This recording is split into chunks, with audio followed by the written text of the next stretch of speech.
working on the Keyhole garden. So this is an area where asparagus and rhubarb have been growing for years, and it didn't have any wall around it. The first year the kids ran through it and we accidentally mowed a bunch of stuff.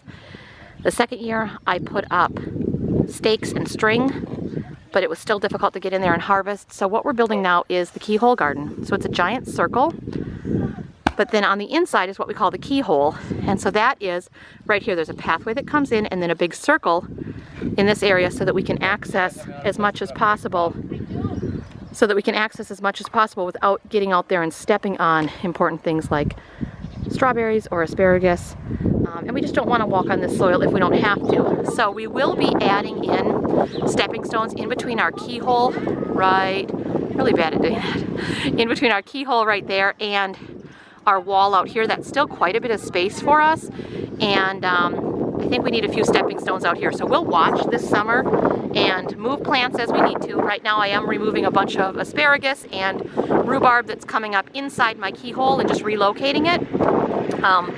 We are using all rocks that we are repurposing from the old foundation of the old house. So all along here and all along the crawl space was an old fieldstone foundation. So we have carefully saved all those rocks. This boy's having a lot of trouble with his cat. Get off my seat, he's yelling. And this should help keep our plants safe in here and hopefully be more productive. And we're just trying to be intentional where we place and where we plant all of our perennials. And it's gonna be a good garden. Right now what's out here is rhubarb, asparagus, milkweed, and a few random strawberries left over, and the Egyptian walking onions. All precious, precious plants to me because they were planted by generations past, and I do not want to risk losing any of them. So we have one extra rock pile in the backyard, and Pete is hopefully not going to run over the cat. Pete has got a load of rocks from that pile. Bring that over. This is such a perfect day for this. It is in the high 60s and it's going to get to be 71 degrees today. It's our first 70-degree day this year, if it actually happens. But perfect working weather and my perfect working cat. Later today, Scott is heading to the hardware store to pick up the wood for the foundation of our greenhouse. We'll be working on that this week, and we are more than ready to have that up and running. So things are coming together fast. Super exciting to see this work, especially when I will be relying on this food to feed my family now more than ever. People ask me why we have a mailbox out here. No, our mail person does not deliver all the way out here, but that is where I keep my pruning shears and a pair of gardening scissors, gardening gloves, things like that. And then I always know where they are and I don't have to run to the haymow or back in the house to get them. Bye, Wilder! No. Is there anything I can dig? Oh, you got to see a picture. Oh my God. We're gonna water in any of the transplants that we had to move. That's plenty of water, Gavin. Too much, probably.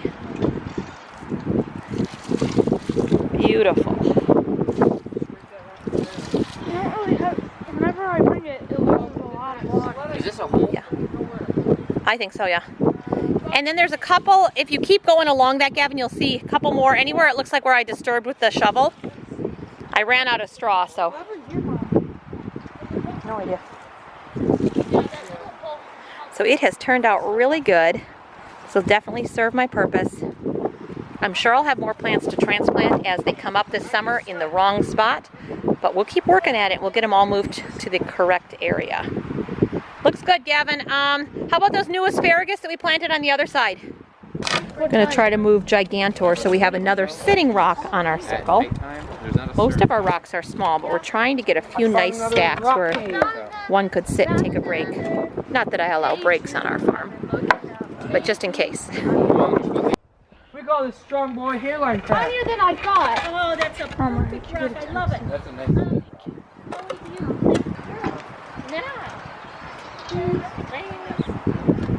Yeah. So I'm gonna have to do some repair work, and I'm gonna have to have. Rising up to the first for the riser.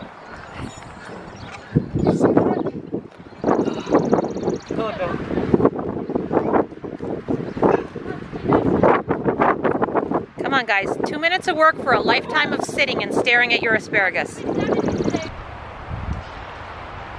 We got a ton of work done this morning. I have to go in and go to work, but love when my projects end with my hands looking like this. Very therapeutic to get your hands dirty, especially during times like this. These hinges that are on them now are way prettier. Scott is back from the store with a whole truckload of greenhouse supplies. So we are gonna go ahead and get started on this greenhouse. The first step will be to pick our site, and then we have to build a foundation. We'll fill that foundation with gravel and then build up from there. Should we do that first? That's the real step one, is to cut the old branch that is dead off of the apple tree. Above that branch? How do you know? Oh, Scott removed our clothesline pole that was right there in the middle. We still have the two end pieces up. This clothesline will be relocated to the back side of our house so that we can have our keyhole garden up here, honeybees, and the start of the orchard up here, and our greenhouse to start our plants. Who has time for laundry when we have all that? Just kidding, we actually do use the clothesline a lot, and we'll be using it a lot more now that I don't have a job.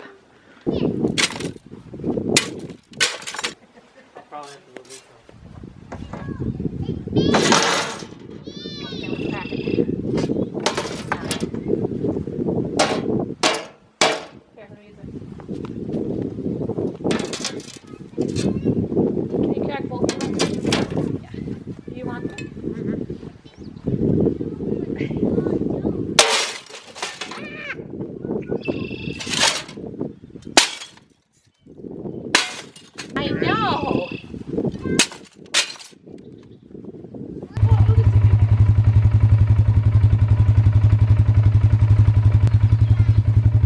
Here we go.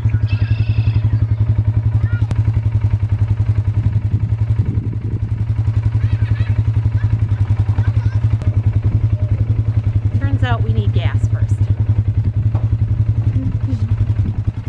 The part of manifesting our homestead vision that we're working on today is getting out there and growing our own food, putting in the infrastructure that we need to grow our own food.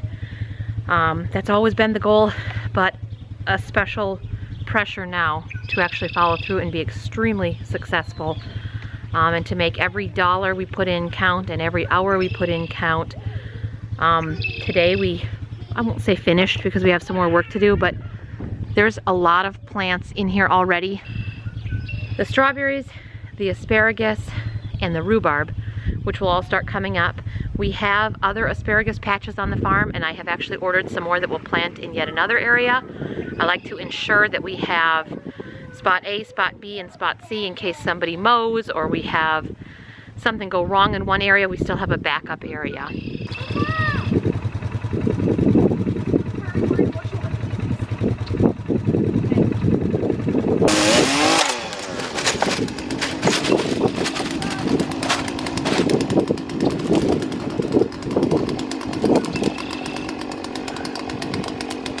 Oh, it's cut, but it's hung up. What? Maybe this is a sign that we're not to be doing this. The chain fell off. Wilder, that's Tommy's worm bucket. What are you doing with Tommy's worms? What do you mean you don't know? What are these? What are these for? Holy smokes. That's for the foundation. This is for the roof. That does not look like enough. It is. Seriously? Yeah. Isn't that cool? Wow, that's really great. All right, that means my lunch break's over. In a month and a half, I won't have to worry about that. All right, I'm gonna go back and get logged in. Wait, Ronald! Step on this tree right here. Come over here on this and go right to on there, okay? Apple. There's no apples. Oh, there is an old apple on the tree. Yeah. Well, you can't really get it now, no. But pretty soon there's going to be new apples on this tree. Me eat apple. apple. You love apples, and this is our Me eat very... apple, me eat apple in my mouth. Yes, this is our very, very best apple tree. This apple tree is called a maiden blush. I can remember my entire life coming here in the summer and getting the best apples I've ever tasted. My grandpa has no idea how old it is. He's going to be 90 this fall, and he remembers it as a child. This is not good. You're so silly. He remembers as a child this tree already being here and being large like this. So it is close to 100 years old at least, and this is a hard variety to find. I finally found a company out of North Carolina that was willing to graft me some. So last year I ordered them, and then I think, yes, they sent them to me in the fall, and I ordered 4 of them, and I went ahead and planted them. So maybe my children can continue to have maiden blush apples. These trees really have not been kept up super well, not really been pruned, so we are going to take out this giant, we're going to take out this giant dead branch, and I hope that that'll help give this guy a little more life. Additionally, I don't want this branch to come down in a storm and break my greenhouse. Reagan, don't pull on the branches, please, because I need to produce apples this year for us. I used my last jar of apple scrap jelly last night. Apple scrap jelly is made by using the peelings and the core, whatever's left of the apple when you're done either eating it or cutting it up for pie or whatever you're using it for. And it really just makes an amazing product out of something you might be throwing out or giving to your chickens anyway.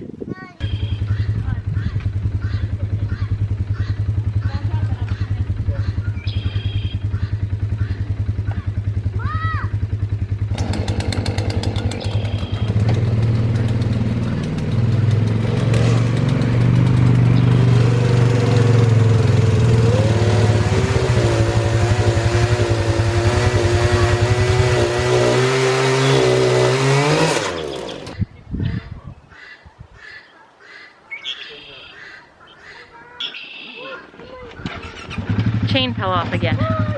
Starting to feel like this is definitely a sign. Maybe we'll change tactics.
Next, we're putting out stakes where we anticipate the foundation will go.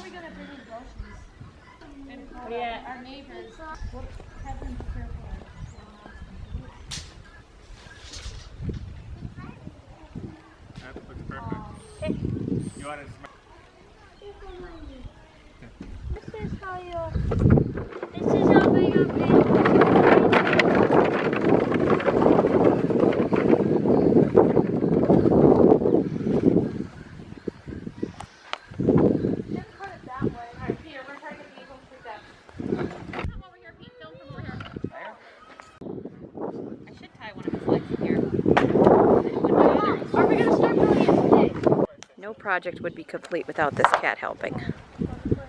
Mittens, check and see if it's level. What do you think? Level yet? These look a little heavy.